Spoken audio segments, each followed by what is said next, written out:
ଆକାଶବାଣୀ।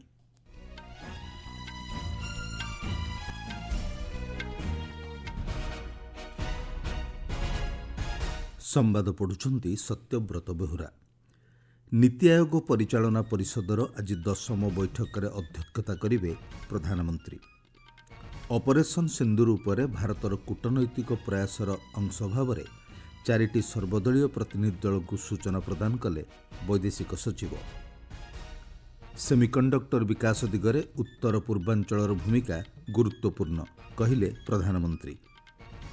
ସମସ୍ତ କେନ୍ଦ୍ରୀୟ ସଶସ୍ତ୍ର ବଳରେ ଆସନ୍ତା 6 ମାସ ମଧ୍ୟରେ କ୍ୟାଡର ସମୀକ୍ଷା ଲାଗି ନିର୍ଦ୍ଦେଶ ଦେଲେ ସୁପ୍ରିମକୋର୍ଟ।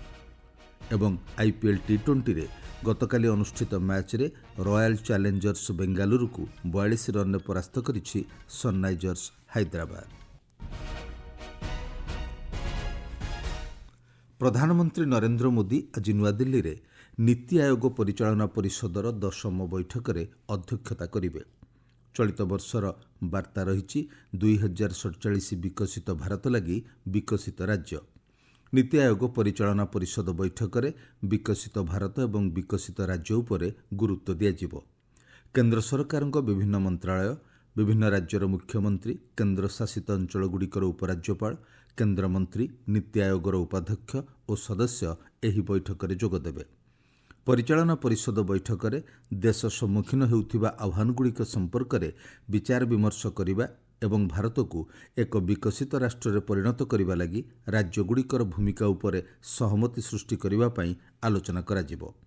ବୈଠକରେ ଉଦ୍ୟମିତାକୁ ପ୍ରୋତ୍ସାହିତ କରିବା, ସ୍ଥାୟୀ ନିଯୁକ୍ତି ସୁଯୋଗ ସୃଷ୍ଟି ଏବଂ ଦକ୍ଷତା ବୃଦ୍ଧି ଉପରେ ବିଚାର ବିମର୍ଶ କରାଯିବ ବୋଲି ଜଣାପଡ଼ିଛି। ପ୍ରଧାନମନ୍ତ୍ରୀ ନରେନ୍ଦ୍ର ମୋଦି କହିଛନ୍ତି, ସେମିକଣ୍ଡକ୍ଟରର ବିକାଶ ଦିଗରେ ଉତ୍ତର ପୂର୍ବାଞ୍ଚଳର ଭୂମିକା ଗୁରୁତ୍ୱପୂର୍ଣ୍ଣ। ନୂଆଦିଲ୍ଲୀରେ ଅନୁଷ୍ଠିତ 2 ଦିନିଆ ଉତ୍ତର ପୂର୍ବାଞ୍ଚଳ ନିବେଶକ ସମ୍ମିଳନୀକୁ ଉଦ୍ଘାଟନ କରି ପ୍ରଧାନମନ୍ତ୍ରୀ ଶ୍ରୀ ମୋଦି କହିଛନ୍ତି, ପର୍ଯ୍ୟଟନ ସମେତ ଅନ୍ୟାନ୍ୟ ବିକାଶମୂଳକ ଯୋଜନାରେ ନିବେଶକମାନେ ଅଧିକରୁ ଅଧିକ ଯୋଗଦାନ କରିବା ଆବଶ୍ୟକ। ସେ କହିଛନ୍ତି, ଉତ୍ତର ପୂର୍ବାଞ୍ଚଳରେ ଯୋଗାଯୋଗ କ୍ଷେତ୍ରକୁ ଅଧିକ ସଶକ୍ତ କରିବା ଲାଗି ସରକାର ବିଭିନ୍ନ ଯୋଜନା ପ୍ରଣୟନ କରିଛନ୍ତି। आज देश में सेमी कंडक्टर इकोसिस्टम को मजबूत करने में भी नॉर्थ ईस्ट असम की भूमिका बड़ी हो रही है। बहुत जल्द नॉर्थ ईस्ट के सेमीकंडक्टर प्लांट से पहली मेड इन इंडिया चिप देश को मिलने वाली है। इस प्लांट ने नॉर्थ ईस्ट में सेमीकंडक्टर सेक्टर के लिए अन्य कटिंग एज टेक के लिए संभावनाओं के द्वार खोल दिए हैं। ଭାରତୀୟ ରିଜର୍ଭ ବ୍ୟାଙ୍କର ନିର୍ଦ୍ଦେଶକ ମଣ୍ଡଳୀ 2024-25 ଆର୍ଥିକ ବର୍ଷ ପାଇଁ କେନ୍ଦ୍ର ସରକାରଙ୍କୁ ଲାଭାଂଶ ସ୍ୱରୂପ 2,68,000 କୋଟି ଟଙ୍କା ପ୍ରଦାନ କରିବା ପ୍ରସ୍ତାବକୁ ଅନୁମୋଦନ କରିଛନ୍ତି। ରିଜର୍ଭ ବ୍ୟାଙ୍କ ଗଭର୍ଣ୍ଣର ସଞ୍ଜୟ ମାଲହୋତ୍ରାଙ୍କ ଅଧ୍ୟକ୍ଷତାରେ ମୁମ୍ବାଇରେ ଅନୁଷ୍ଠିତ ନିର୍ଦ୍ଦେଶକ ମଣ୍ଡଳୀ ବୈଠକରେ ଏହି ନିଷ୍ପତ୍ତି ଗ୍ରହଣ କରାଯାଇଛି। ବୈଠକରେ ଘରୋଇ ଏବଂ ବିଶ୍ୱ ଅର୍ଥନୈତିକ ପରିସ୍ଥିତିର ସମୀକ୍ଷା କରାଯିବା ସହ ଚଳିତ ବର୍ଷର ଆର୍ଥିକ ରିପୋର୍ଟ ଓ ବାର୍ଷିକ ରିପୋର୍ଟକୁ ଅନୁମୋଦନ ମିଳିଛି। ବୈଦେଶିକ ସଚିବ ବିକ୍ରମ ମିଶ୍ରି ଅପରେସନ୍ ସିନ୍ଦୁର ଉପରେ ଭାରତର କୂଟନୈତିକ ପ୍ରୟାସର ଅଂଶ ଭାବରେ 4ଟି ସର୍ବଦଳୀୟ ପ୍ରତିନିଧି ଦଳଙ୍କୁ ବିସ୍ତୃତ ସୂଚନା ପ୍ରଦାନ କରିଛନ୍ତି। କଂଗ୍ରେସ ସାଂସଦ ଶଶି ଥରୁର, ବିଜେପି ସାଂସଦ ରବିଶଙ୍କର ପ୍ରସାଦ ଓ ବୈଜୟନ୍ତ ପଣ୍ଡା ଏବଂ NCP SP ସାଂସଦ ସୁପ୍ରିୟା ସୁଲେଙ୍କ ନେତୃତ୍ୱାଧୀନ ଦଳଗୁଡ଼ିକୁ ଶ୍ରୀ ମିଶ୍ରି ଅପରେସନ୍ ସିନ୍ଦୁର ପରବର୍ତ୍ତୀ ଭାରତର ପଦକ୍ଷେପ ସମ୍ପର୍କରେ ସୂଚନା ଦେଇଛନ୍ତି। ବୈଠକ ପରେ କଂଗ୍ରେସ ସାଂସଦ ଶଶି ଥରୁର କହିଛନ୍ତି, ଭାରତ ଆତଙ୍କବାଦୀ କାର୍ଯ୍ୟକଳାପ ସମ୍ପର୍କରେ ବିଶ୍ୱକୁ ଅବଗତ କରାଇବ ଏବଂ ଭାରତ କିଭଳି 1999 ମସିହା ପରଠାରୁ ସୀମାପାର ଆତଙ୍କବାଦର ସମ୍ମୁଖୀନ ହେଉଛି ସେ ସମ୍ପର୍କରେ ସୂଚନା ଦେବ। ବାସ୍ତବରେ ଭାରତ ସହ କ'ଣ ଘଟୁଛି ଏବଂ ଭବିଷ୍ୟତରେ କିଭଳି ଆତଙ୍କବାଦର ମୁକାବିଲା କରାଯିବ ସେ ସମ୍ପର୍କରେ ପ୍ରତିନିଧି ଦଳ ବିଶ୍ୱକୁ ଜଣାଇବ।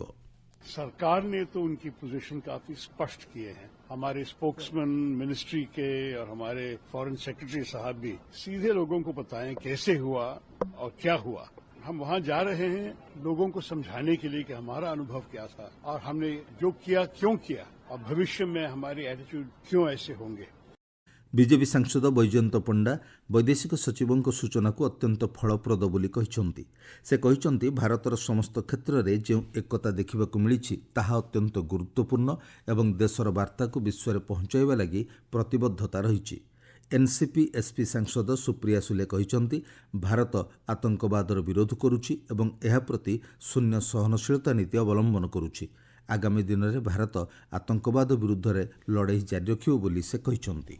भारत ये देश आतंकवादी के खिलाफ है और zero tolerance against terrorism.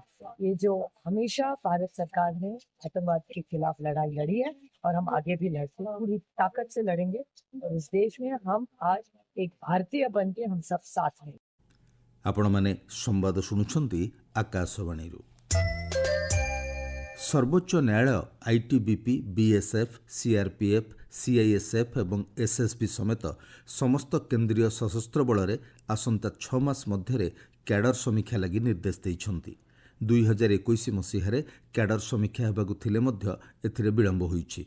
Justice अभय एस ओका एवं उज्ज्वल भूयाଙ୍କୁ ନେଇ ଗଠିତ ଖଣ୍ଡପୀଠ କେନ୍ଦ୍ର कार्मिक एवं प्रशिक्षण विभाग को कैडर समीक्षा करने एवं वर्तमान यही सबु सशस्त्र बल में नियुक्ति नियमर मध्य समीक्षा करने लगी सुप्रीमकोर्ट निर्देश देइछंती। स्वराष्ट्र मंत्रालय रिपोर्ट मिलिबार 3 मास मध्य उचित निष्पत्ति नेबाकू सर्वोच्च न्यायालय कहिछंती। वेतन वृद्धि, कैडर समीक्षा एवं सशस्त्र सेवार नियुक्ति नियम को नहीं आगत केतक मामलार शुणाणी करी सुप्रीमकोर्ट यह निर्देश देइछंती। कोर्ट कहिछंती सीमार सुरक्षा सह देश भितर सुरक्षा सुनिश्चित करुथिबा सशस्त्र बलर प्रमुख भूमिका रहिछि। भारत पक्षरु निज वायुसीमा को पाकिस्तान विमानगुड़िक लगी जारी करा जाइथिबा प्रतिबंधक को आसंता मास 23 तारिख पर्यंत वृद्धि करा जाइछि।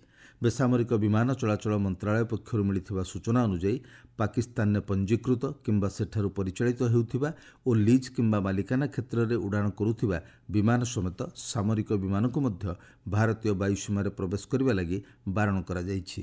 गणमाध्यम को सूचना दे बेसामरिक विमान चलाचल मंत्री राममोहन नायडू किंजारापू कहिछंती एही प्रतिबंधक समयसीमा वृद्धि करा जाइछि एवं भारत तार निष्पत्ति रे अटल रहिछि। हार्वर्ड विश्वविद्यालय रे विदेशी छात्र छात्री मानक शिक्षा ग्रहण नहीं ट्रंप प्रशासन पक्षरु जारी करा जाइथिबा आदेश उपरे अमेरिकार मैसाचुसेट्स कोर्ट रहितादेश जारी करिसंती। ट्रंप सरकार होमलैंड सिक्यूरिटी विभाग पक्षरु हार्वर्ड विश्वविद्यालय विदेशी छात्र छात्री ग्रहण करने व्यवस्था को रद्द करिवार गोटे दिन पर सेठाकार कोर्ट एही निर्देश देइछंती।